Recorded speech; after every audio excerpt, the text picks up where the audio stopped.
Hello everyone, in this video we'll be studying hyphens and dashes and what's the difference between them. 1 second, sorry. So the main difference, the hyphen is used to separate parts of the word. However, the dash is used to separate parts of a sentence. Now the dash basically can be represented by two hyphens. The size of a dash is double the size of a hyphen. Dashes should be used in all of the following sentences. Notice the potential for confusion when the hyphen is used instead of the dash. 1 second. I have told you everything I know. Nothing has been omitted from my account. Whatever may be your pleasure, seek no further friends. You have come to the right place. Boy, I love being single parents. I feel for you because I don't think I'll ever get married and have kids. Please find a place to sit down on the left there and we can get started. So here you had to notice the confusion when a hyphen was placed instead of a dash. In all these places, a dash should have been placed. Let's review.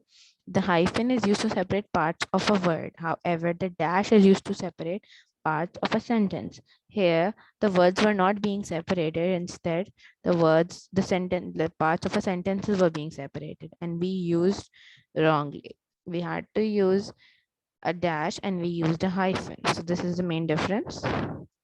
Confused yet, using a dash instead of a hyphen will correct all of these sentences. Now, I have told you everything I know. Nothing has been omitted from here. The dashes are being placed and the sentences are being separated in a much better way. Now, to separate the parts of a compound or noun, use a hyphen. A well-written is the same word. See, hyphens are used to separate parts of a word.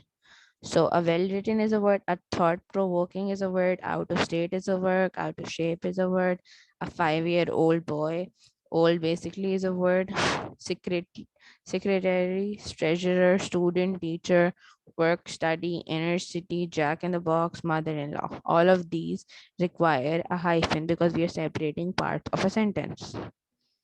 To set off certain prefixes, use a hyphen. Well-being, well-preserved, self-conscious, self-employed, all-purpose, ex-minister, ex-husband, anti-intellectual, and pro-American.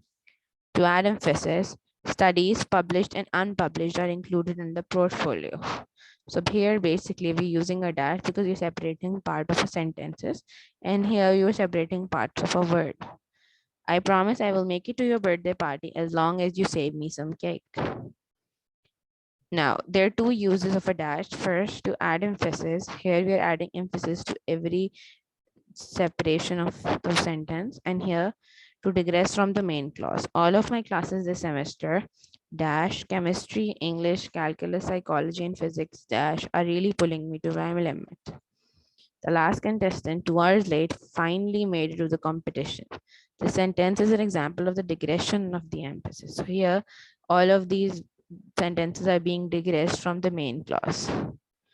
So how do I make sure to use the right one? The dash can be represented by two hyphens, as I told you. Microsoft Word would automatically turn two adjacent hyphens into the dash if you have used it. Microsoft Word would also turn one hyphen into a dash if you enter the following: keystroke, space, hyphen, space.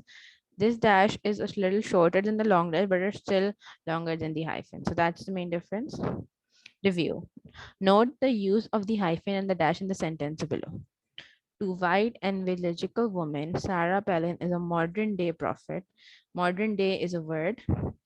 Preaching God, flag, family, a dash here, while remaking the religious right to her own image. This is another part of the sentence. They're separating the sentence here, and they are taking a word here. Thank you, everyone.